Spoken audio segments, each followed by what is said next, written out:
Greetings, salutation, one and all, and welcome to the weekly edition of the Ultimate Hockey Show. I'm Michael Gill, joined as always by Rich Petty. Good evening, Rich. How are you? Very good. How about you? Good. I'm assuming you can hear me okay? Totally. 100%. Okay, because I had to redo some of the wiring here in my home studio, so it's nice that it worked on the first try. That being said, Rich, how was your week? Very good. Very good. How about you? It was good. It was good. I'm sure you can relate. Um, the Christmas rush toward getting stuff done before Christmas is real. Um, hence why this show never happened yesterday. Yes. But no, I have 8 games between starting tonight and ending on Sunday afternoon. So they keep us right to the bitter end, as they say, and then we're the first ones out of the chute in the new year. So a typical 2 week break for me has turned into about 9 days, but that's the way she goes, right? Yep. I agree. And it's just interesting, right, with the way the calendar falls, and you do this show in October, November, and all of a sudden you look and it's middle of December and Christmas is here, and then it'll be about 6 weeks of NHL hockey before the world stage takes a bet for a year, for a week, and then the stretch running into the Stanley Cup playoffs, and we'll see what happens. For sure. Let's quickly talk about the things that happened with the Winnipeg Jets this week. They went 2-0-1 since our last show. Um, with a overtime loss to Vegas, but wins over Montreal and uh, who did they play on the Tuesday there at Boston. home? Boston. Um, what did you think of this week for the Winnipeg Jets? I thought it was a lot better than last week. But to me, it still left a lot to be desired in certain instances. I don't know. We could go through it. I mean, the game against the Bruins, they were ready to go. They looked tired and they didn't look good against the Blue Jackets. We talked about that. They're too much hockey in such a short period of time. That schedule is a grinder. You play in Chicago the night before, the afternoon before, and they come back for a 5 o'clock game on a Sunday evening. Come on. It's the NHL. It's just whatever. I don't get it. But anyway, they didn't look great. They looked really good against the Bruins. And we can talk about each game a little bit more, the detail. Against Vegas, I was at that game. They were not the better team. I mean, Vegas was the better team. They played better. The Jets were holding on. They were up 2-1, and then they take a couple of penalties in the last few minutes of the game, and there you have it. And then Vegas turns it around and wins, and then you get Montreal, which was on Saturday night, which was a pretty good game. Overall, I thought that was good. Like, chances either way. It was a lot of skating. I don't like all the Habs jerseys in the rink, but yeah. This is the comment from Morton. I did 100% agree. They didn't play them. They took them behind the woodshed and beat them with a stick. Well, okay, I guess you could say that. But really, you know what? I don't know how you saw it. Maybe you could tell me. I thought that after the game got to be, I think it was 4-1 at the end of the second period. And then when the Jets made it 5-1, then it looked like the Bruins just mailed in the rest of the third period. And then guys started to be stupid. And that's where that guy, Frederick, I mean, that's an idiot. I don't know. I saw Scott O'Neill said after the game, "Oh, that's not what I was talking about. I was talking about that's exactly what he was yelling at the coach about." And then Lowry goes, you could read lips because they're watching Lowry. He skates by the whole bench and he goes, "That's BS. Like, that's just cheap. That guy's not a fighter." You could read his lips. That's not a fighter. What are you starting something with the guy that's never fought in the NHL, right? Like that Frederick. What are you doing? Like, you want to scrap somebody? Scrap with Pionk. Scrap with Lowry. You think you're a big man? Yeah. Scrap with somebody who could throw them. He goes after. He takes 4 or 5 cross checks onto Gustafsson right at the faceoff there. And what is he supposed to do, Gustafsson? Yeah. I guess he can skate it away. listen, Rich, I thought the whole thing was very bush league. Very If much so. if Trent Frederick wants to be this big guy and going around and starting to doing things, David Gustafson is the last guy you should grab. And listen, there's a quote unquote code in hockey. Grabbing a guy you've never fought before, but you didn't have a lot of experience over, is not the way it goes. And Logan Stanley tried to help, and I think it was Logan Stanley that had a fight shortly thereafter in the same sequence with one of the other Bruins. Hence why they got tossed out of the game. And then the whole Adam Lowry, forgot who Lowry fought, but that was kind of the Zadorov. Yeah. So that was the agreed okay end of it. Yep. I'm not surprised. I'm not surprised that's how it ended. It's bush league. Listen, I don't care. You're upset. You know what? You're upset with your teammates. You're upset. You're getting embarrassed. Whatever. You know what? Play better. Yeah. Or you want to scrap. You want to start something up with that has nothing to do with anything to get your team fired up. Take Stanley. Take Lowry. Take, even Scheifele will throw them if he has to. But I'm saying, go after Gustafson. Gustafson, he's just not a fighter. I mean, it's not. Right. It's just stupid. It's dumb. And then for Frederick to punch him once, knock him out, and then take two more swings as he's going down to the ice, and then he's on the ice. He got 3 shots at that. You know what? I don't know if the Jets play the Bruins again this year, but they do in Boston in March. I think Mr. Frederick is going to have to answer the bell with either Mr. Lowry or Mr. Stanley at that time. But what I also heard is that Frederick is actually, I think he's either an RFA or he might even be a UFA after this year. Yeah. And they're saying he's one of the guys that the Bruins are looking to shuffle on from. So yeah, I don't know. It's just like, to me, the whole thing was very bush league, and it made the whole thing look like one member of the Bruins had sour grapes. And it's interesting, right? Because the coach stayed quiet after the game. Marchand, of all people, stayed quiet after the game. I think he was taken to a quiet room in his own dressing room and given a stern talking to. I don't think that his teammates appreciated what was going on. No. And I don't even know, I just, to me, that whole thing just sounded really, really, it was bush league. If you want to galvanize a team that's already even more galvanized than the Winnipeg Jets, by all means, go ahead. I agree. And I agree with you. That's a good point, is that nobody after the game for the Bruins said, oh, blah, blah, blah. What is Lowry talking about? Nobody wanted to talk about it because you know what? The guys like Marchand, Zadorov, those veteran guys, even Pasternak, who's not a fighter, would say, that's not good.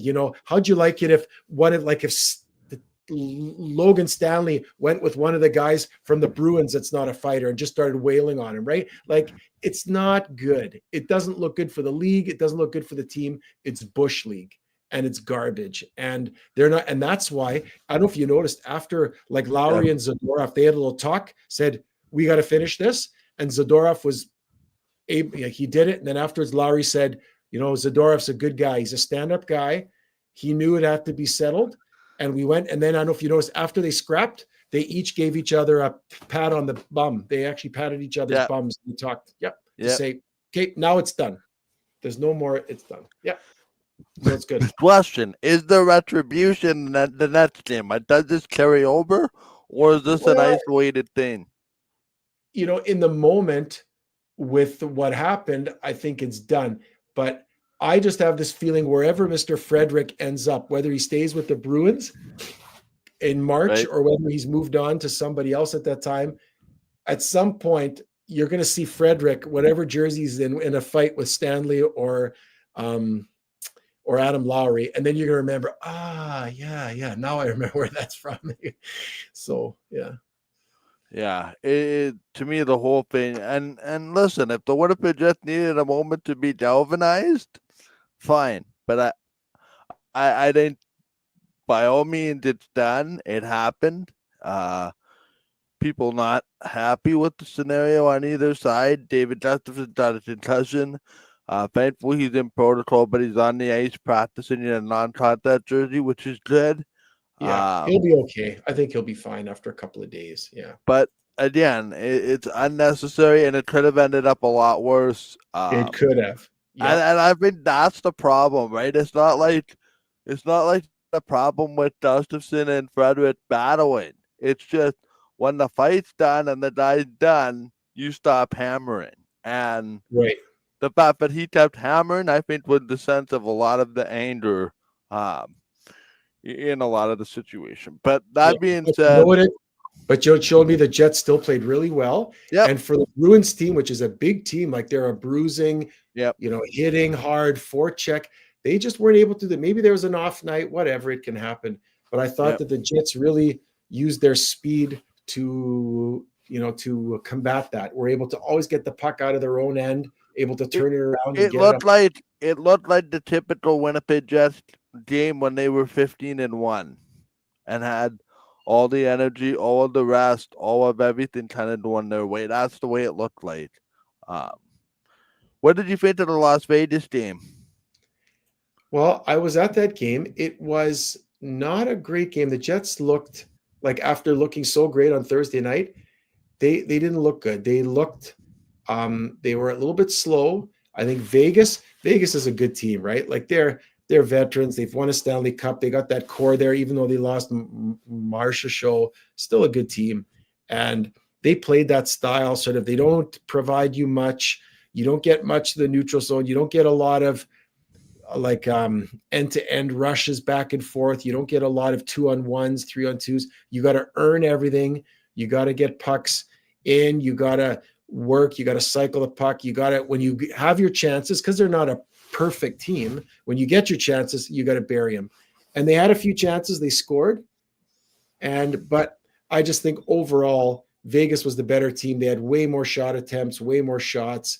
And then it just finally came in. But I will say this, that penalty in the corner against the Velarde was, I don't know if I like that. It was a little bit of a hook. Yeah, you could call that. You could not call it. That late in the game, I'm not sure I'd want to call it. But then that call against the DeMello, where the puck is in the feet of the player, or even before the feet. So the puck's there, and then the guy's feet are here, and he sweeps the puck, hits the puck, and then hits the guy's skates. And it's the same reason where if you high stick a guy on a follow through and a shot, it's not high sticking. It's the same thing here. If I follow through in a pass to get the puck out of my zone and you skate in front of the pass that I'm trying to get the puck out, it's not tripping. But Mark Stone goes down, flips his legs up and goes. He's like a fish flopping in the sand there. Penalty. Bush League. The refs, they were not good. And what was the worst part is if you watch that game, if somebody watches that on a tape, look at when Stanley got banged out. They tried to get the puck out, and that's when Vegas scored their second goal. Yeah.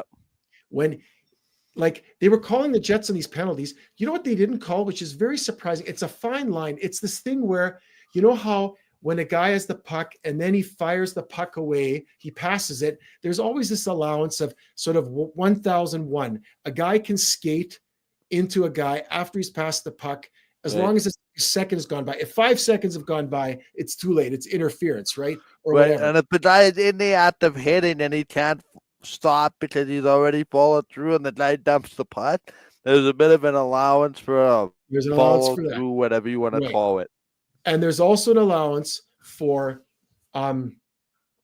like a guy's going for the puck. Like, so I'm going for a loose puck. There's a loose puck in the corner and I'm just at it, or I'm getting to it. Like you have to be close. Like my stick is just about to touch it. I haven't taken possession yet. And somebody cranks me. They will let that go. Twice on that shift, Stanley behind the net. I think Mark Stone cranked them once and somebody else cranked them a second time. Stanley wasn't even near the puck. He was 5 feet away from the puck. He's trying to get to the puck and somebody hit him. It's interference. It's then they did the same thing of Hanel or Miller, whoever was playing with Stanley. Same thing. Miller's trying to get to the puck. He gets cranked, and then the other guy takes it. It's interference. You can't hit a guy that doesn't have the puck. But the refs give this huge grace to Las Vegas, and then they jam the Jets for that follow-through pass that DeMello made. Bush. Bush with a capital B. Yeah, and then even in the overtime, right, the Jets have been so good in the overtime. They had possession most of that overtime, and the one mistake that they made ends up in the back of their net. Yep. A play that shouldn't really happen. Quickly, let's talk about the Montreal game. Obviously, the Jets with a 3-2 victory over Montreal. Montreal showing their undisciplined. 4-2. Sorry? 4-2. Oh, 4-2. So, yeah, with the empty net. Their inability to discipline the Jets score a couple power play goals, and they walked their way to victory. What did you see in this Montreal game? I thought it was, I don't want to say the Jets playing down to the level of the Canadiens, but the Jets doing what they needed to do at the end of the night and scoring on some undisciplined penalties, but the Canadiens gave the Jets. Yeah. I thought so too. Like, I thought actually the Jets didn't dominate. I mean, it was 3-2. It was 3-1. Then Montreal scored, made it 3-2, and then they scored an empty netter. I thought it was a pretty evenly matched game either way. I don't think the Jets were great. Like, they weren't the Jets at their best, because the Jets at their best and Montreal at their best, the Jets are a better team. So I think Montreal played pretty well. The Jets didn't play as well as they normally do. And so it made for a more of an even game. But I liked, there was a lot of end-to-end rushes. There was a lot of good skating, a lot of plays. It wasn't like the game against Vegas were a little bit chunky and not as smooth flowing. I mean, because the Habs, they don't play this defensive style, right? A trapping, sort of slow it down. They want to forecheck. They want to move the puck. They want to skate. They got fast players like the Jets, right? So they want a fast game. They remind me of a younger, more inexperienced Winnipeg team. But it was like, let's run and down. Let's play loose. Let's play carefree and hope we outscore our problems. Yeah. So the Jets now sit with the win-loss record, and I'm just gonna look this up here quickly. Through 29-10-1, or sorry, 21-10-1, I think, or maybe 22-10-1. They are 22-9-1. 9-1, okay. 32 games. That is 1 point up on the Minnesota Wild at 27-4, but the Wild have one game in hand and 44 points. Dallas, which picked up a win yesterday against Washington, is now 19-11 with no extra time losses in 30 games. The Colorado Avalanche, who played one more game than the Winnipeg Jets at 36, they lost to Vancouver 3-1. The Utah Hockey Club at 14-11-5 at 33, and then St. Louis 15-14-3, Chicago 10-19-2, and the new doormat of the Central Division, the Nashville Predators 8-17-6. I did not see that coming today or this season with Nashville struggling that much. Just a quick look as well. In the Atlantic, your playoff teams are Toronto, Florida, Boston. In the Metropolitan, your playoff teams are Washington, New Jersey, and Carolina. In the Pacific, your playoff teams are Vegas, LA, and Edmonton. Your wildcard teams right now, the Tampa Bay Lightning and the Ottawa Senators, and the wildcard teams in the West, Vancouver Canucks and the Colorado Avalanche. Outside looking in is Calgary and Philadelphia. So what, there's something that jumps out at you through 30 to 32 games that we should maybe zone in on? Well, interesting. Washington is now the number one ranked team in the NHL in the power rankings, and I don't think anybody would have had them there at the beginning. Yeah, they're also there by point percentage as well. Yeah, this to me is interesting, right? Because considering they've lost Alex Ovechkin for the last little while, Ovechkin has some kind of light injury, as I recall, which is going to put his goal scoring pursuit of Gretzky's record on hold a little bit. This to me was interesting because I thought, with all due respect, Washington had to cobble a roster together to get the last playoff spot, um, which I found to be very interesting. Yeah. Um, I thought they struggled so much to get in last year. I think they got in on the last day of the season and then wound up not really putting up a fight in the playoffs. I thought they'd really, really take a step back. Not this first place in the NHL. With some goaltending that has been very, very good. For a goaltender that didn't get picked to Canada, which is a very, very big surprise to me. But they play so much like the New York Islanders, right? They they're defensively sound. They score some goals. They don't blow you out. They find a way to win. 4-2. 3-1. Empty net goal. They're defensively responsible, and that's how Yeah. they're going to do it. Yeah. And maybe we should have given them more credit than we gave them. And Spencer Carberry is the coach there. Um, I'm not sure if he would be my leading candidate for coach of the year. Maybe he would be, based on the fact that I certainly didn't have Washington anywhere near the playoffs, particularly after they lost Ovechkin. Maybe it's time we start paying attention to the Capitals out east. Yeah. And I can't figure them out. I just cannot figure out like that lineup. I John Carlson is playing like a beast, and Pierre-Luc Dubois, it's not like he's carrying that team. Like it's all the other guys. It's Yep. it's a lot of the role players, a lot of the guys on the second and third line just getting goals, killing penalties when they need to be killed, scoring goals when they need to be scored. Like Washington is, they're just Yeah, they see, score. I'm just looking just for even context for what you're saying, Red. Yeah. Um, They score the most goals per game. I'm just looking here. They've scored a few less goals than the Jets, but the Jets have played 2 more games than Washington. So I'm just Like, saying, here, I'm looking at even their team stats. They average 3.87 goals a game, which is the second most in the NHL. Their defensive stats, 2.76 goals a lot per game, which has them seventh right now. yeah, And their roster is loaded. Thompson and Charlie Lindgren in goal. They have players like Dylan Strome, Connor McMichael, Poltres, Tom Wilson, Jacob Chitrin, Pierre-Luc Dubois, Taylor Radis, Rasmus Sandin, Lars Eller, Nick Dow, Trevor Van Zijt, Andrew Mazepani. It's a collection of players that has worked well together in the system that Spencer Carberry has them playing. yeah.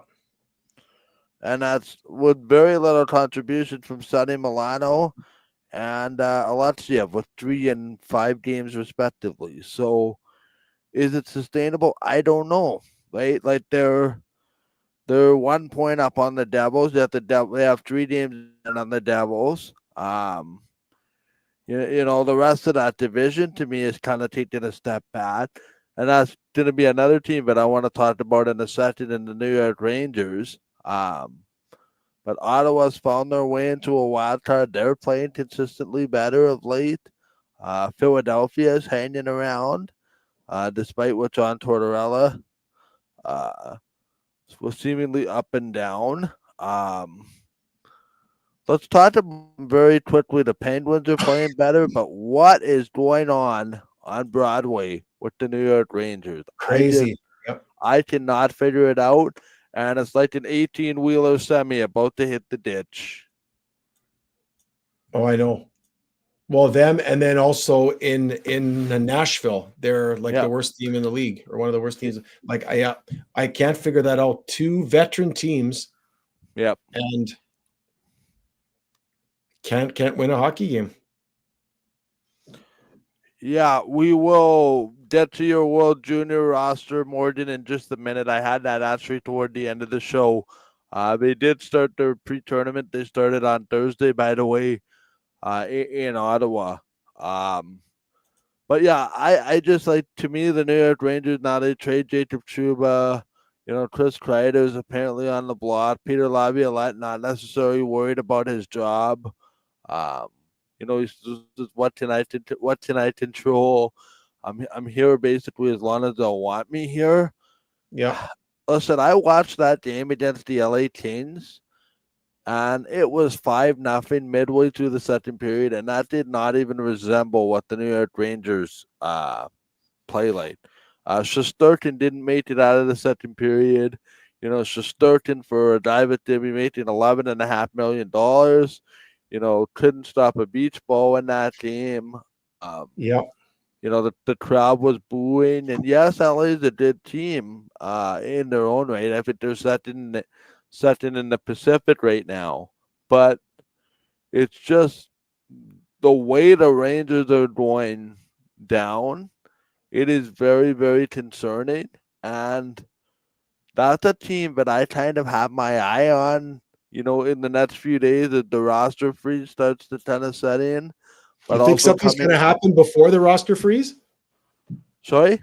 You think something's going to happen before the roster freeze? No, I'm betting it's gonna happen either right after just before or right after. Like I cannot see how you can sit there and just let this completely fall off the wagon. And it's like I'm just waiting for that shoe to drop. Like, what's going to happen? Is it do they get a defenseman? They traded Trouba. They got this cap space. Like the whole thing to me is they look very average. And I was talking to an NHL somebody in the know, who is of the opinion that Jacob Trouba was just the start of this fire sale, but it's gonna happen with the Rangers, and he wonders if Adam Fox might be the next to go. They're not going to trade Adam Fox. Mm-mm. I don't know. I'm just telling you what I was told. I'm just telling you what I was told. Sure. And the Oilers if the Oilers go on another 3-game losing streak, they're going to put together a deal for Draisaitl and McDavid to ship them out of Edmonton. So I can tell you there's untouchables in New York. One untouchable is Shesterkin. He's not playing great, but he's still better than most goalies in the league. I don't know if he's worth what he's getting, but 11 and a half. He's a Vezina candidate goalie, and they're not trading Adam Fox. They're not.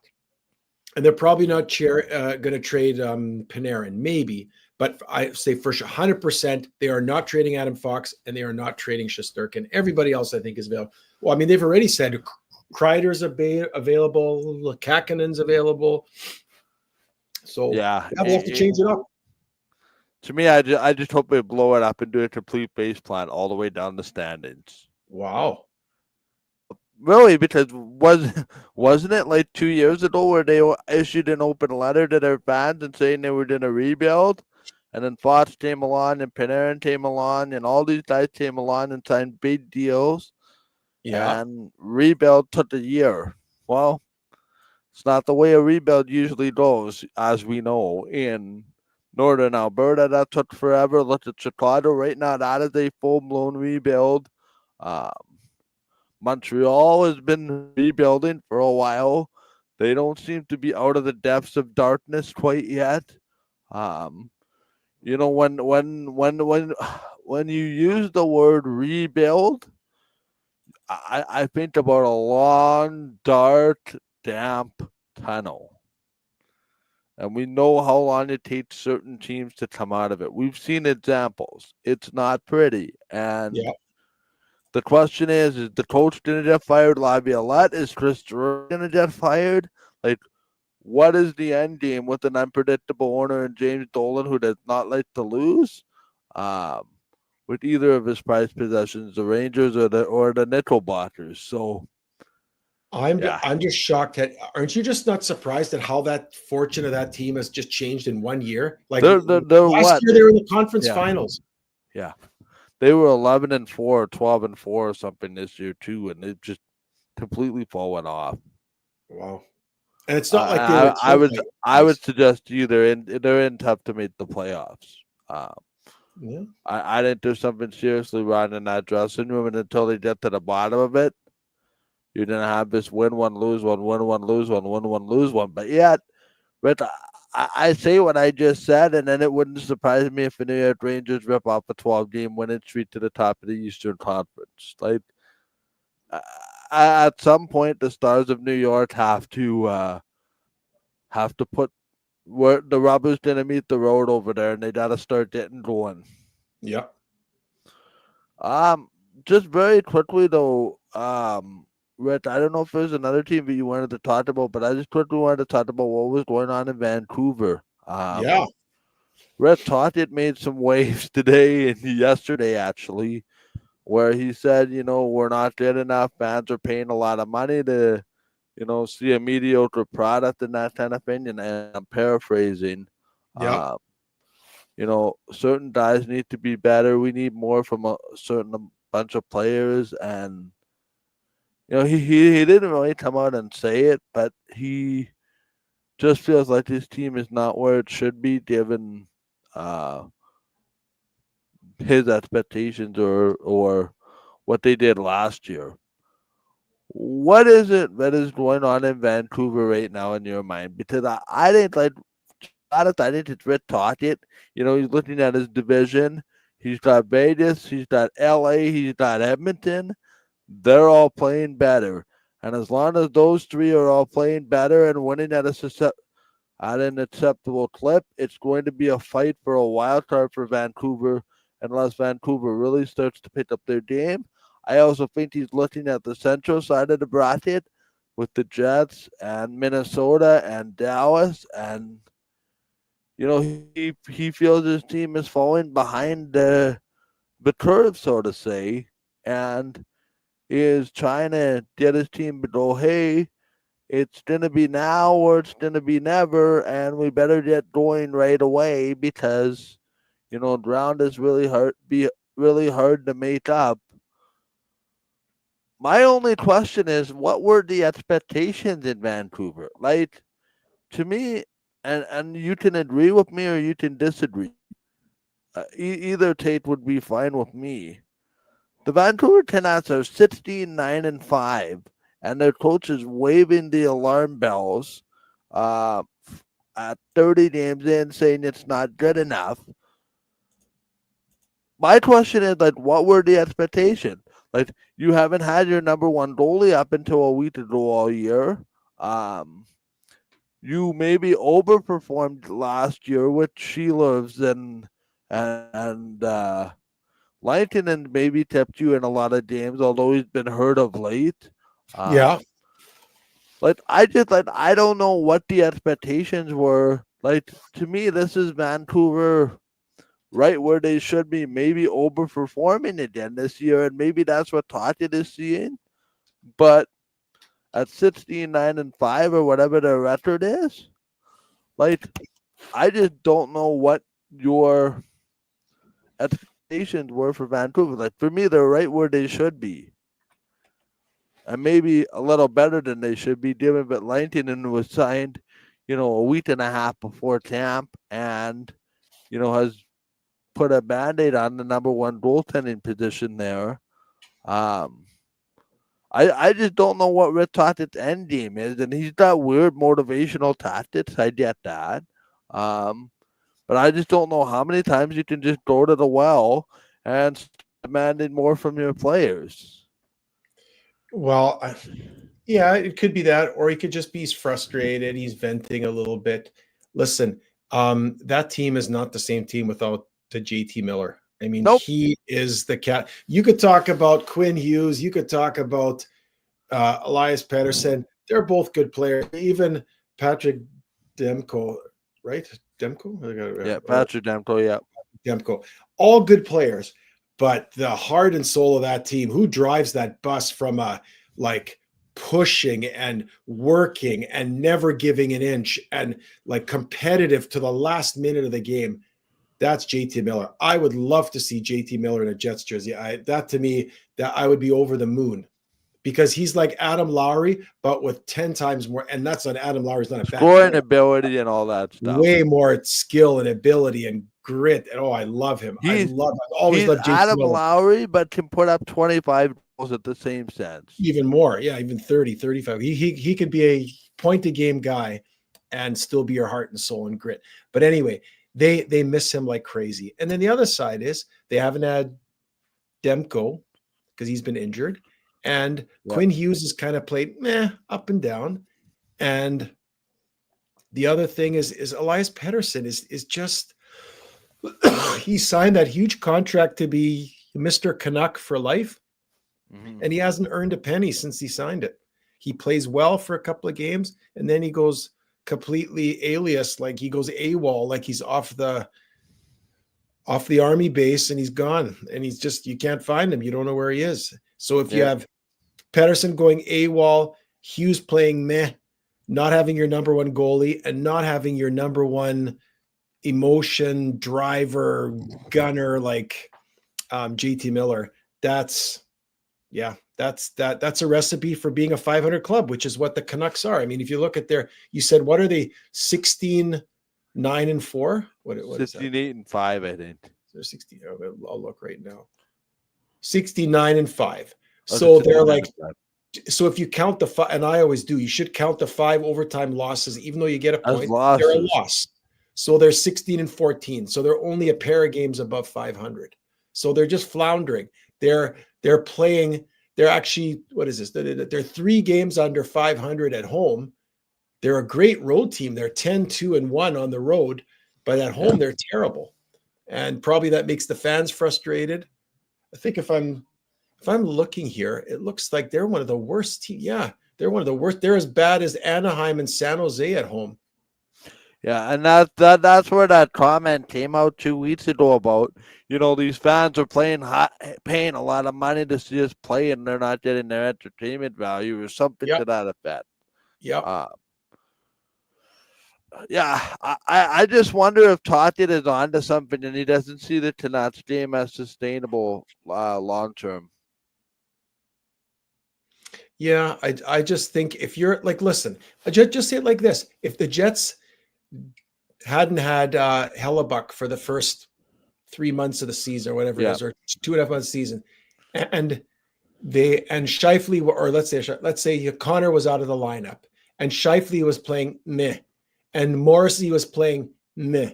So you've got your two of your best forwards, one injured, one playing meh, and your number one defenseman playing meh, and you're missing your number one goalie. What do you think the Jets would be now? Do you think they'd be in first place in the Central? No way. Right. So it's all relative. But anyway. Yeah. Hey, did you see? I want to talk about another thing, actually, a very interesting development. I know we'll discuss the junior team at the end, but did you read that the Jets signed their 4th round draft choice there? Yes, Kevin He. Yeah. Kevin He to an entry-level contract. He's playing with I believe it's the Mississauga Ice Dogs. Niagara, Or Niagara, sorry, it used to be Mississauga. Niagara Ice Dogs. And here, where is it here? And he's their leading scorer and the 6th leading scorer in the OHL. Correct. And he was just named team captain at the beginning of the season. Yep. And so he's a very good player. He's a 4th round draft pick, I believe, of the Jets. I ought to read that correctly. But he is the first Chinese-born player to sign a contract in the NHL. Some have been drafted, but none have ever signed a deal. Like they're talking about a guy that played or that was drafted by the Islanders a number of years ago. But and it sounds like for a 4th round draft pick, wow, they've signed him to a contract. So that's good. They're probably expecting him then at the end of this year to join the Moose then, right? Yes. They signed him so that when his junior career done, he can join the Moose. Or like that. Okay, so maybe it's even the next season. Yeah, they maybe don't want to burn this first year. It gives them but he's still young. He was just what is this? He was just drafted this year.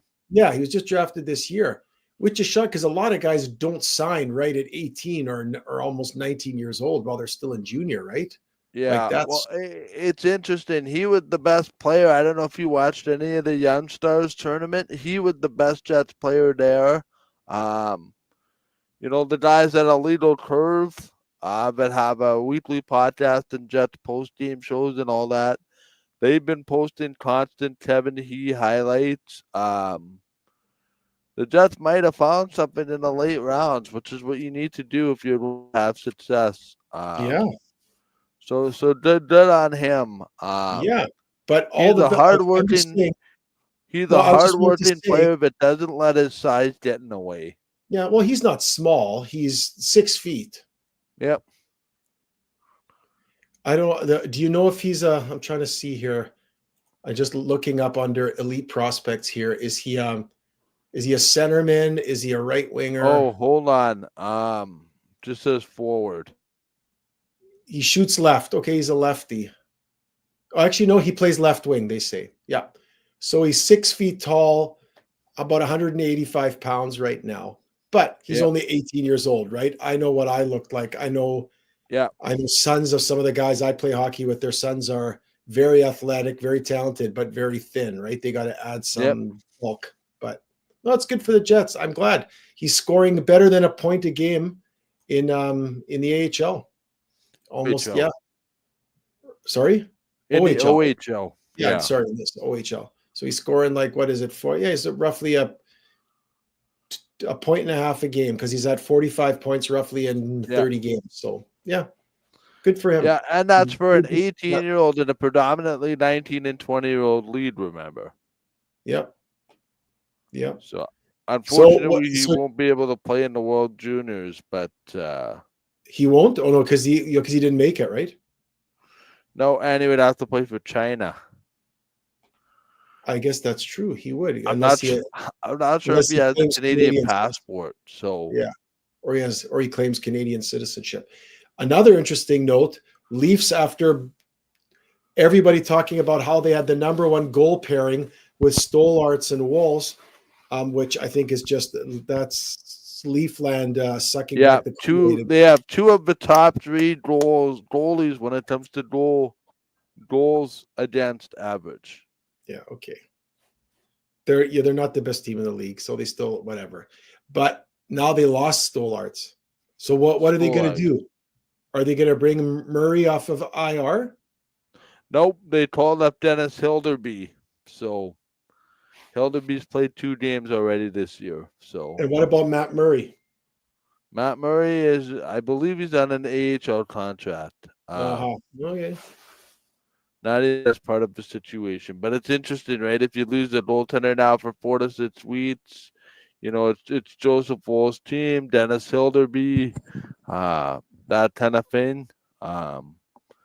Injuries happen for a Leaf team that's had a lot of them of late, but they're still first in the Atlantic. We'll see if that sticks when the goaltender comes back.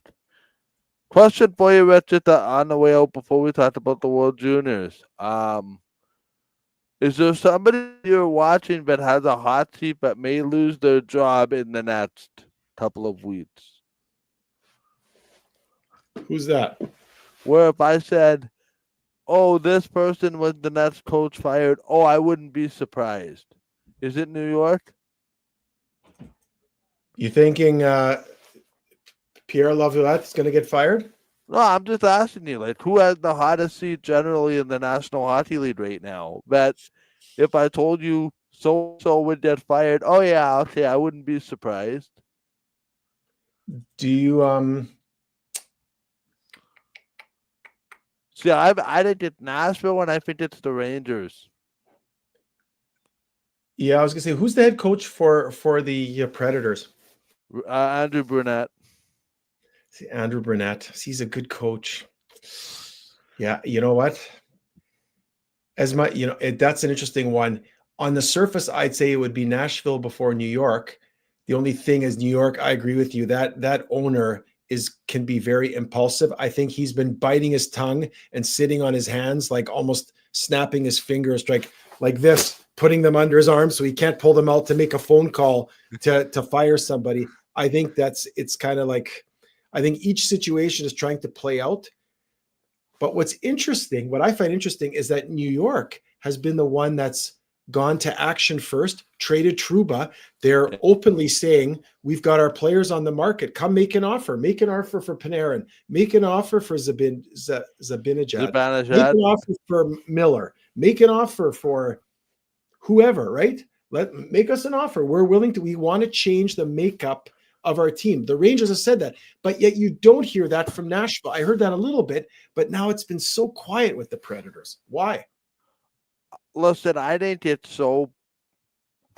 is the only public instant in which it happens. I think there's a lot of players on the market but we're not aware about publicly.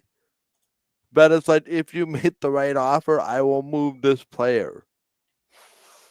Right? Like, if I'm Cheveldayoff and I said, yes, Mark Scheifele is not on the market, but somebody comes to me and offers 5 first-round picks, how, if you're Kevin Cheveldayoff, do you not pay attention to that? You know what I mean? Yeah. It's another thing to say, yes, this and this player is on the market, make an offer. It's one thing to make an offer versus actually make a trade. That anybody can make an offer for anybody. Boston can pick up the phone and say, what's it going to take to acquire Connor Hellebuyck? What's it going to take to acquire Connor McDavid? It's just that, an offer. Make an offer. Whether we choose to accept, well, depends on your offer. I think there's a lot of make an offer going around. There's a lot of offers, but whether that general manager returns the phone call or returns the offer remains to be seen. I just think this is played out very publicly in New York relative to other markets.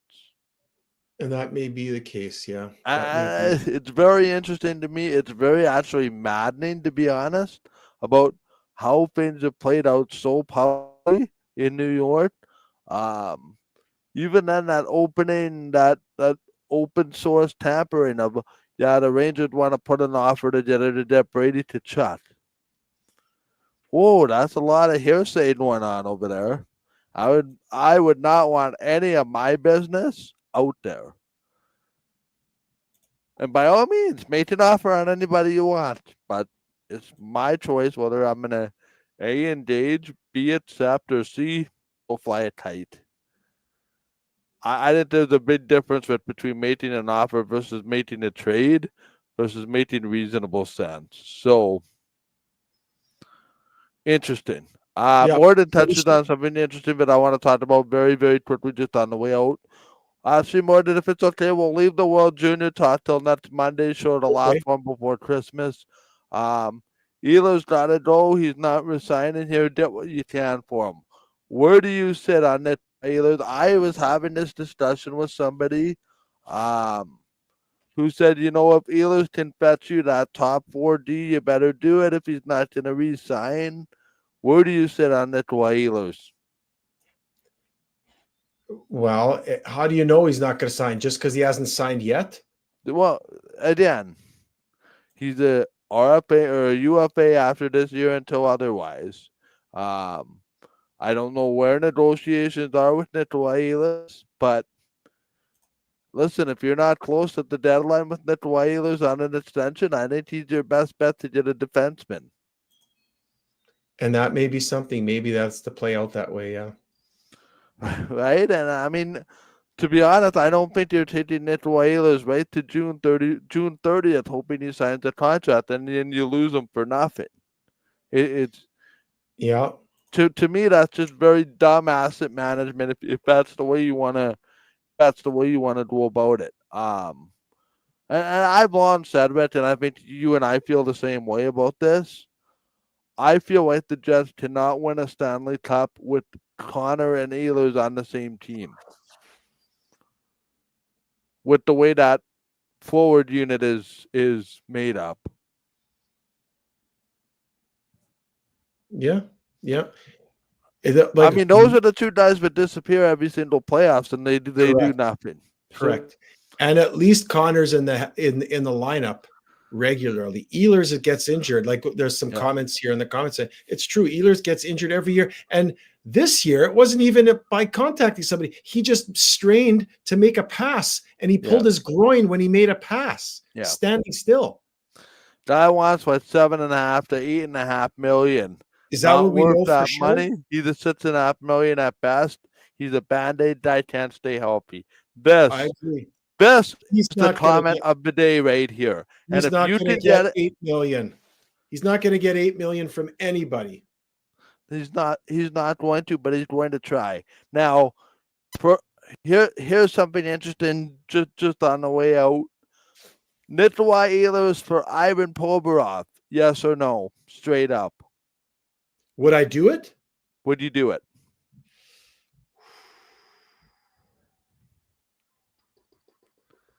That's a good trade. Ooh, that's a good trade. If you could get Provorov to sign a long-term deal, like get him for 5 years, ooh, I'd do that. I would do that deal. Yep. He's a lefty shot, though. That's the only thing. But he's a lot better than that guy you have in the number 2 slot right now. Yeah, but I'm saying, but that's where you just need somebody to play with Morrissey then necessarily. Well, I don't know. I would seriously consider making that deal. Yeah. Yeah. Especially if you can't, like, if you know you can't sign more, or if you can get Ehlers at $6 million a year for 4 years, get him at 24 million or 6.5, that's fine. 8.5, 9 million, there's no way I would pay him that money. Maybe somebody out there will, but yeah. I will say this just on the way out. The Winnipeg Jets need Jamie Oleksiak. I know how you feel about him. That's the guy we need. Oh, look. Yeah, Oleksiak, he hasn't played well since he left the Dallas. I like Travis Sanheim for Philadelphia. Quickly on the way out. Yeah. How did the Jets do this week? They are in San Jose tonight, in Anaheim, home to Minnesota. Right. And then they play at Toronto at 1 o'clock. Oh, yes. At Toronto on a Monday afternoon in Toronto Nets Gen team. Why? It's Toronto's Nets generation. Huh? It's not a holiday. It's Toronto's Nets generation kids game. Yeah, but it's not a holiday. People work on the 23rd. It's a Monday. Come on. They do it every year. Garbage. NHL, in my opinion. So that means we're gonna see that game, and then we're gonna have our show after the game. Yep. Okay. So playing Toronto, well, they have to win. San Jose and Anaheim are 2 of the worst teams in the league. So they have to win those games. You have to. Then you're at home to Minnesota, at Toronto. I think they have to go 3-1 or 3-0-1. They have to win 3 of these 4 games, in my opinion, before Christmas. But they go 3-1. I think they lose to Minnesota. Win against Anaheim. Actually, no, they'll go 2-1-1.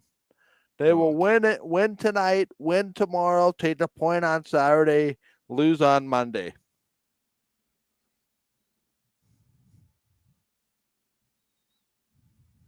Two 1-1.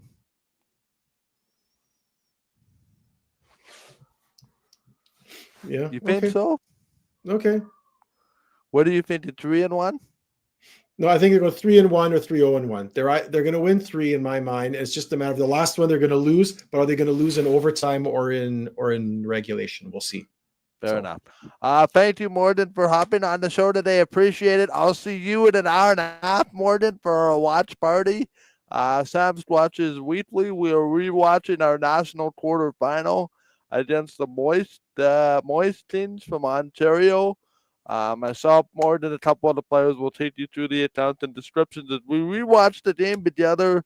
That will come up in an hour and a half at 7:30 Central. Enough time to watch the Jets game. Boy, oh boy, are we going to need some coffee in the morning with the 9:37 face-off. It happens the way it happens. For Red Petty, I'm Michael Gill saying, see you next week on Monday. One more before the holiday break, and we will talk to you next week. Good night from Winnipeg.